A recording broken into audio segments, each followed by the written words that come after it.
Well, hey there. Let's just pick up where we left off, shall we? So in part 4, I want to just continue to share some things that I've learned that God has taught me about serving at the motel and people that are in poverty. When we first started at the motel, my vision was pretty grand. I thought, well, we're after being here, we're going to see people get saved, and we're going to see this whole place transformed overnight, and it's just going to be this amazing, thing. And it was very big. But I tell you, from the beginning, what God actually ended up showing me was to focus on people, not on some big vision.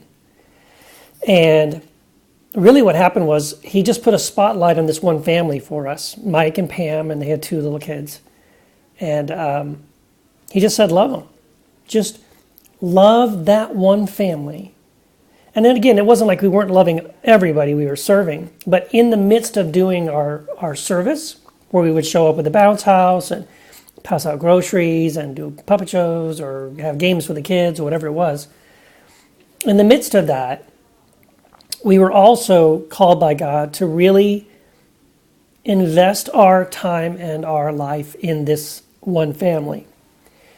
And that leads me to the next point, which is that you will learn more from them than you will, and you will be blessed more by them.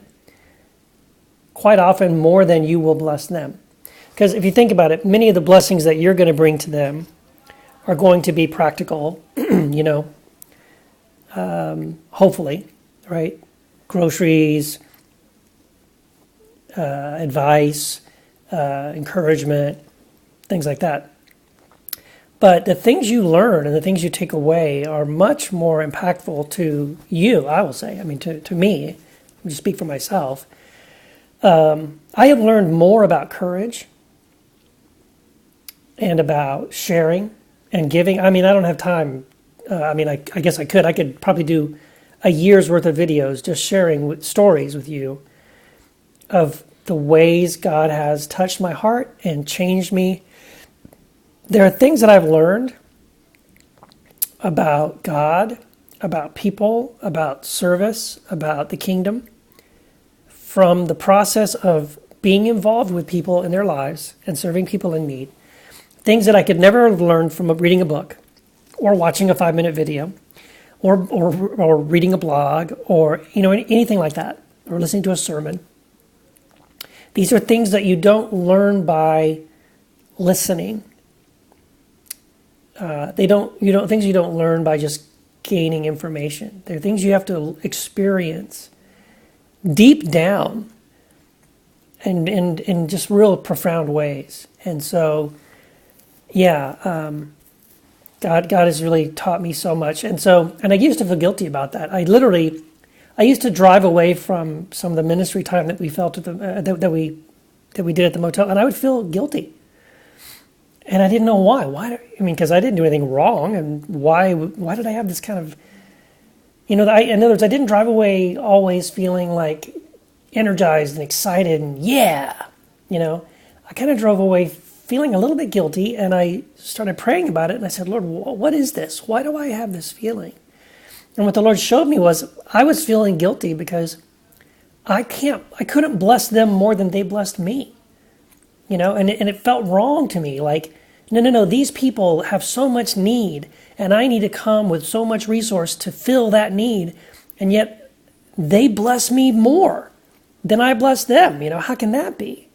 Because it's not supposed to be about me, and that's not supposed to be something that I take anything from them.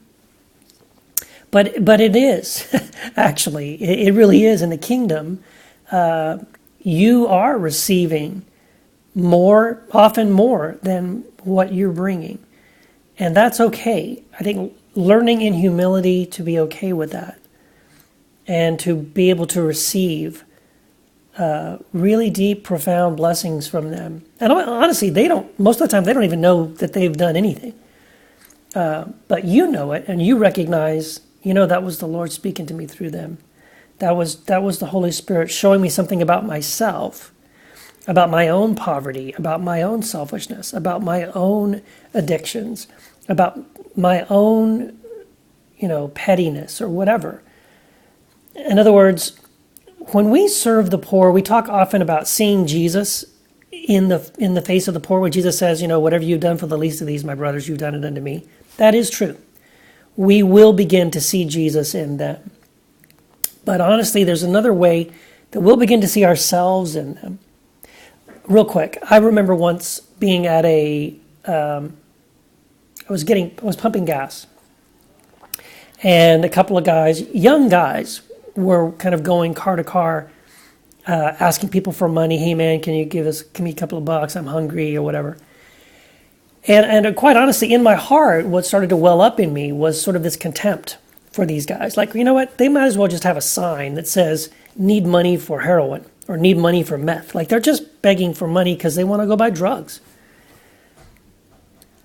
And, the Holy Spirit really in that moment convicted me. And what he said to me was, Keith, you need Jesus exactly as much as they need Jesus.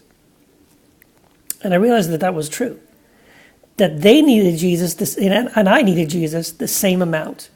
In other words, it wasn't like I don't need Jesus as much as they do, or they need Jesus more than I do. No, I need Jesus the same way they do. I may need it in different ways. They may have different struggles. Their challenges might be different than mine. And those differences might be really obvious. But essentially, they're the same. I need Jesus as much as those guys do. As much as the homeless drug addict on the street. As much as the prostitute. I need Jesus the same. We're all in need of the same Jesus. And we all need him exactly the same way. Maybe for different reasons and in different applications. But essentially, what we need is Jesus. And so, I think it's just it is good to step in this direction, but be prepared that God is going to rearrange the furniture in your heart a little bit and reflect back to you areas where you need to grow, things you need to let go of, things you need to learn. And in that way, that's, I think, why Jesus says, the poor you will always have with you. One of the reasons he says that is that we will always need the poor, because the poor have something to teach us, and we will always be in a place where we need to learn those lessons from them as we serve them in humility. Anyway, that's the end of part 4. We'll talk again. God bless. Bye-bye.